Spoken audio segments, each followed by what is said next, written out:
All right, ready to dive into the world of private equity? We're going to be cracking open venture capital, private equity, and the financing of entrepreneurship. It's a 2023 textbook. Yeah, a textbook. So we're going to explore, kind of what makes this industry tick.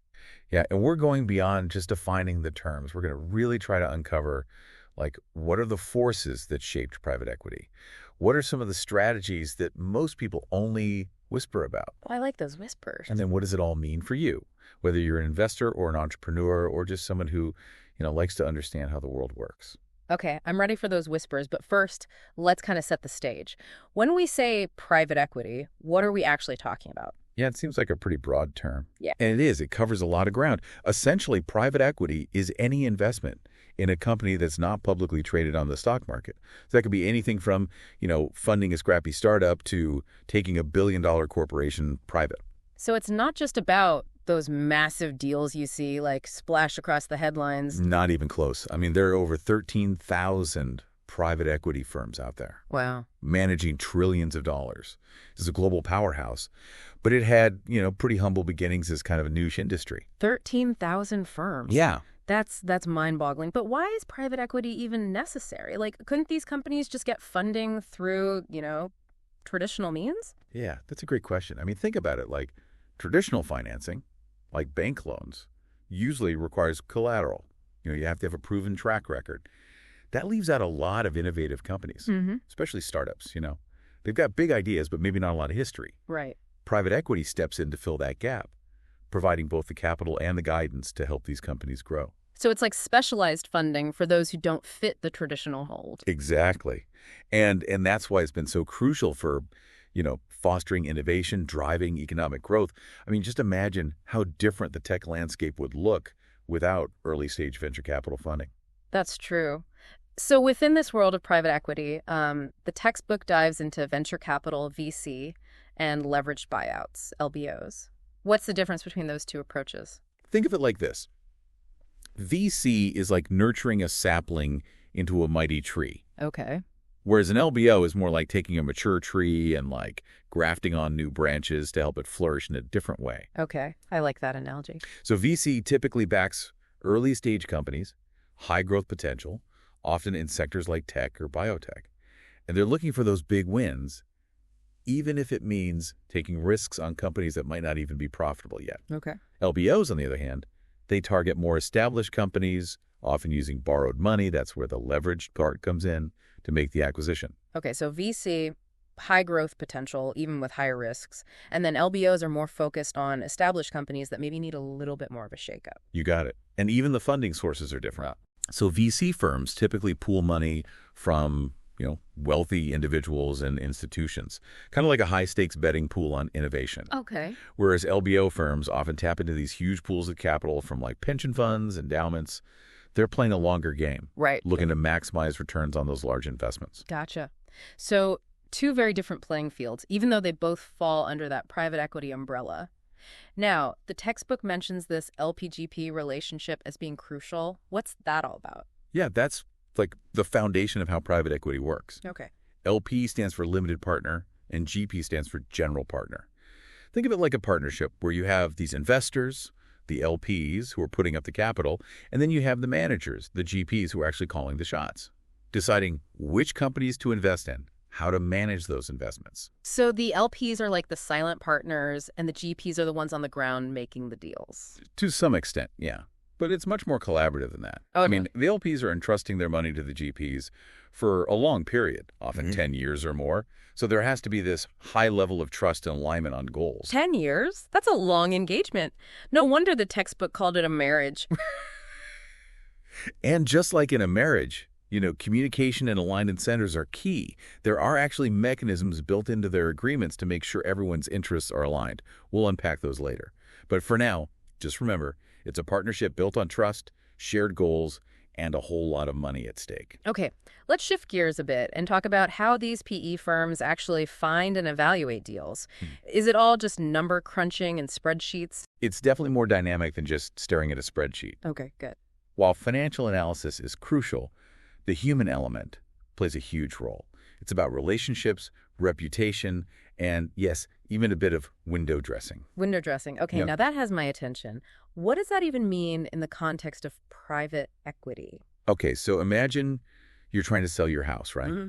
You'd probably stage it, highlight its best features, maybe put a fresh coat of paint on the walls. Right.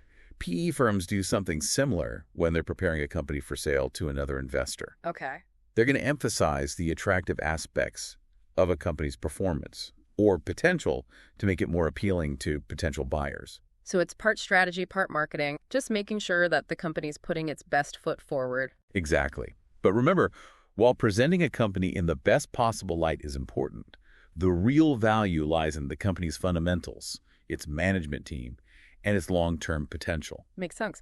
Now, the textbook mentioned these proprietary deals as being particularly sought after. What makes them so special?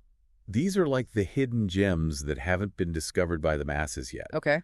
They're deals that a PE firm sources directly, often through their network of contacts rather than through like a competitive bidding process. So it's about having that insider access, getting in on the ground floor before everyone else. Exactly. Proprietary deals are valuable because they give the firm more control over the deal terms and a deeper understanding of the company before they invest.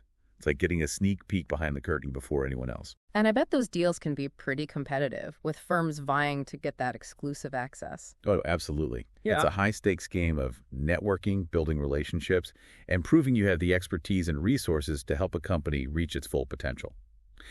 You know, it's fascinating how those relationships kind of shape the private equity landscape. But let's talk about what happens after a PE firm invests in a company. It's not just about like handing over a check and waiting for the magic to happen, right? Right. They roll up their sleeves and get really hands-on in trying to increase the value of their investment. But how do they actually do that? Well, the textbook lays out three main ways PE firms create value: financial engineering, operational improvements, and enhancing management. Okay, let's unpack those. Financial engineering kind of sounds a bit like, well, magic. What's actually happening there? Think of it like this. Every company has a financial structure: how it's financed, its debt levels, and so on. Financial engineering is about optimizing that structure, maybe to free up resources for growth or to make the company more attractive to future buyers. So it's like making the company's finances work smarter, not harder. Exactly. It can involve things like restructuring debt, refinancing at more favorable rates, or even, using leverage strategically. Let's say a company has a lot of high-interest debt. Well, a PE firm might be able to help them refinance that debt at a lower interest rate, instantly boosting their cash flow.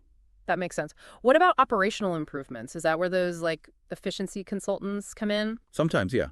But operational improvements are broader than just cutting costs.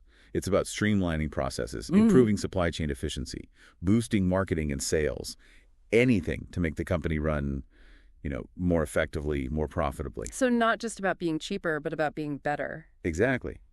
Think about a company with like a clunky manufacturing process. A PE firm with expertise in that industry might come in and be like, hey, we can help you revamp your whole operation, making production faster, more cost-effective. That's value creation in action. And what about the enhancing management piece? That's all about making sure the right people are in the right roles to drive success. Okay. So it might involve bringing in a new CEO with specific experience, strengthening the leadership team, or even, implementing new training programs for employees. So investing in the people as much as the business itself. Absolutely. A strong management team is crucial for, executing on those operational improvements, making the most of the financial engineering.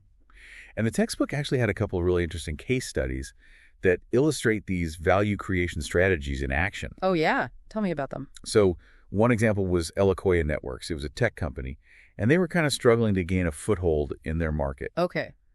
And the PE firm that invested, they not only provided capital, but they helped them, really refine their product strategy, target a whole new market. They even brought in a new CEO with specific experience in that sector. Wow. So they really got into the weeds of the business, not just the financials. They did. And it paid off big time. Eloquia eventually, went on to become a successful company, proving that PE involvement can go way beyond just writing a check. That's a great example of how that expertise and guidance can be just as valuable as the funding itself. What was the other case study? That one involved Axalta, which is like a global coatings giant. Okay. And they were acquired by the Carlyle Group. Now, This was a case of taking a large established company and finding ways to make it even more efficient, even more profitable. So different approach, same goal. Exactly. They ended up relocating Exulsa's headquarters, restructuring how they sourced raw materials. They even worked to instill a more entrepreneurial culture within the company. Sounds like they were looking for those hidden pockets of value, the things that a massive company might miss when they're just looking at the big picture. That's a great way to put it. And I think these cases really highlight how PE firms can create value across a whole spectrum of companies, from, fledgling startups to global behemoths. Okay, so let's fast forward to the point where a PE firm is ready to, cash in on their investment. The textbook called this the exit strategy, and honestly, it kind of makes it sound like an action movie. It can be a bit like that, especially when you consider the stakes involved. But essentially, there are two main paths to exit: an IPO or an acquisition. Okay, so either they take the company public through an initial public offering and sell their shares on the stock market, or they find a buyer to acquire the entire company. You got it. And the choice of which path to take depends on a lot of factors: market conditions, the company's growth trajectory, the PE firm's own investment goals. So if the market's hot, the company's performing really well, an IPO might be the way to go to really maximize those returns. But if they're looking for a quicker, maybe a more strategic exit, then an acquisition might make more sense. Exactly. It's all about timing, strategy, and, maximizing those returns for the firm and its investors. Now, once they've exited, that's where distributions come in. It's basically returning the profits to the LPs. Ah, the part where everyone gets their cut. Sounds straightforward enough. It's actually a bit more nuanced than you might think. Oh. Distributions are kind of a key part of this whole private equity model, right? Yeah. And the timing and structure of how those profits are divided, that can actually have a big impact on both the company and the PE firm itself. So it's not just about dividing up a pie equally. There's strategy to it as well. Absolutely. The distribution process can be complex. You've got different classes of investors, performance incentives for the GPs, even considerations like tax implications. Sounds like there's a whole other layer of financial maneuvering happening behind the scenes, even after the initial investment has paid off. You're catching on. And this intricacy is part of what makes private equity so fascinating. And it's why understanding these mechanics is so valuable. Now, so far we've been talking about private equity mostly in the US context, but this is a global game, right? Oh, absolutely. Private equity is a global force, significant activity in Europe, Asia, and even emerging markets. The rules of the game might differ from one region to the next, but the underlying principles remain the same. Invest in private companies, add value, and seed profitable exits. So it's not a one-size-fits-all approach. Not at all. Each region has its own quirks and nuances. For instance, the European market, it leans more towards buyouts than venture capital. Yeah. And it's a bit more fragmented than the U.S. market. Interesting.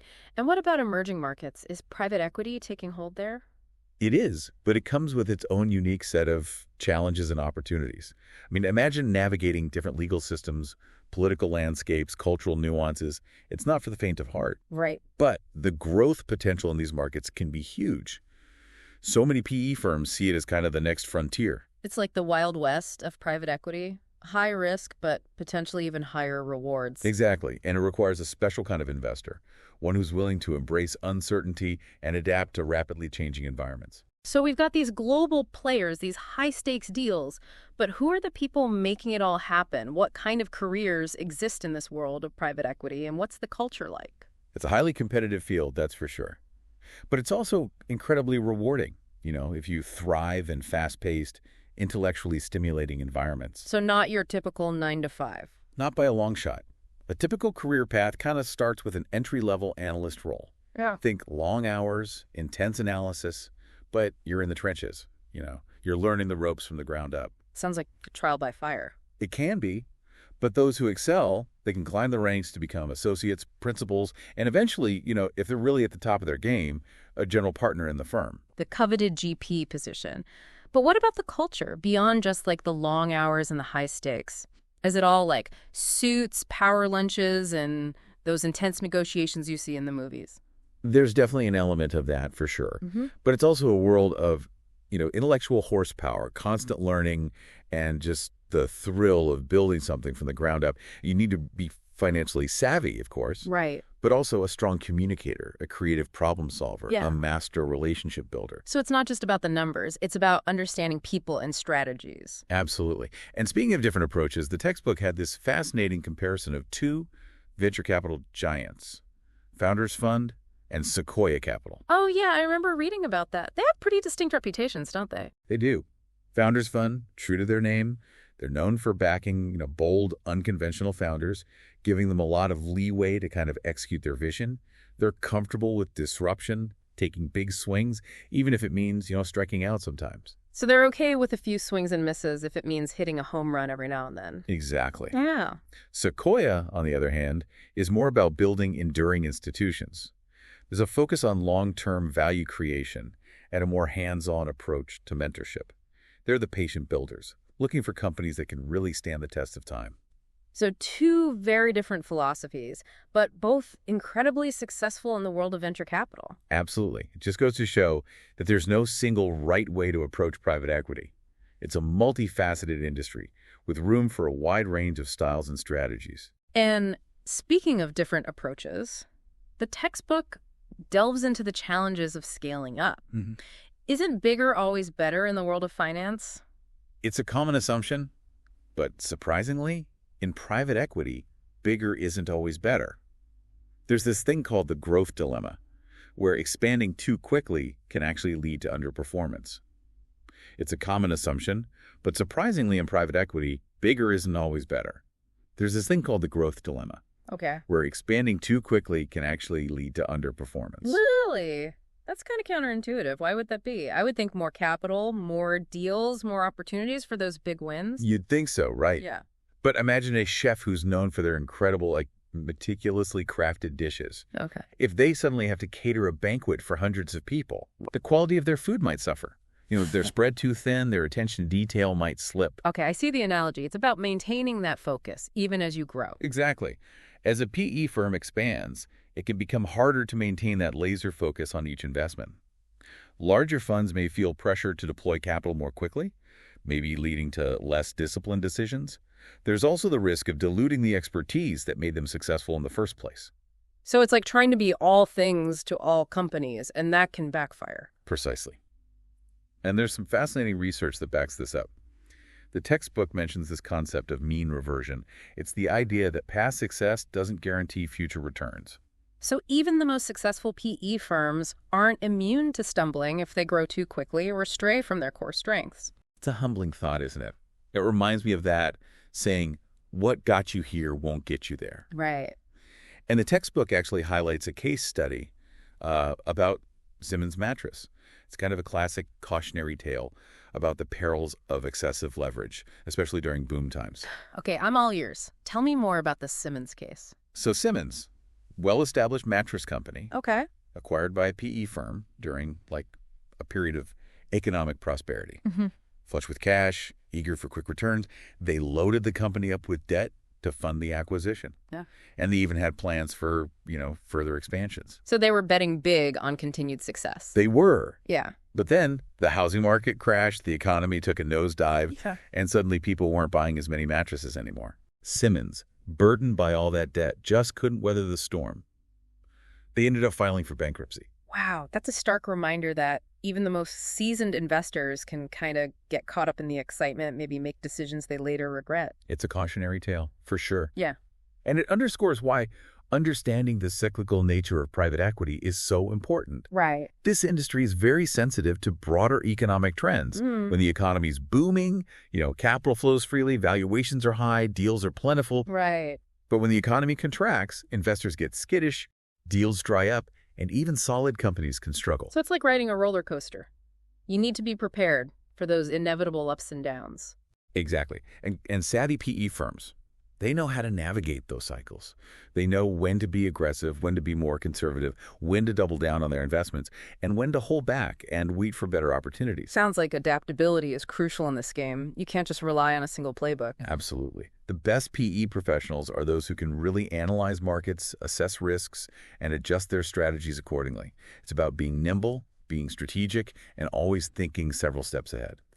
Now, we can't talk about private equity without addressing its broader impact. Some people would argue that, it's this powerful engine for innovation and job creation, while others criticize it for, prioritizing profits over workers and communities. What's the real story? It's a complex issue with valid points on both sides. The textbook actually does a good job of digging into the research, kind of separating, hype from reality. Yeah. There is evidence to suggest that private equity can lead to both innovation and job losses, depending on the specific circumstances. So it's not a black and white issue. Not at all. For example, a PE firm might invest in a struggling company, streamline operations, make it more profitable, ultimately saving jobs. Okay. But in other cases, those operational improvements might involve layoffs or restructuring, which can be really painful for the workers involved. It's about finding that balance, right? Between driving profitability and considering the human impact of those decisions. Exactly. And that's where, government policies and regulations come into play. They have a crucial role in kind of mitigating the potential downsides of the industry, promoting responsible investment, ensuring that private equity benefits not just investors, but society as a whole. It sounds like there's a need for, ongoing dialogue and collaboration between policymakers, investors, and communities to make sure everyone benefits. I agree.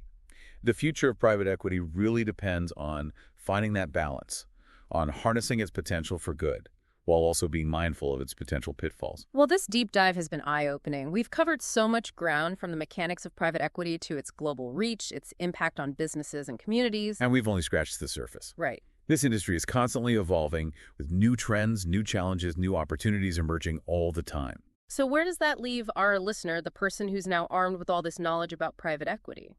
That is a great question to end on. I think the textbook poses a final, thought-provoking question that's worth pondering. Okay.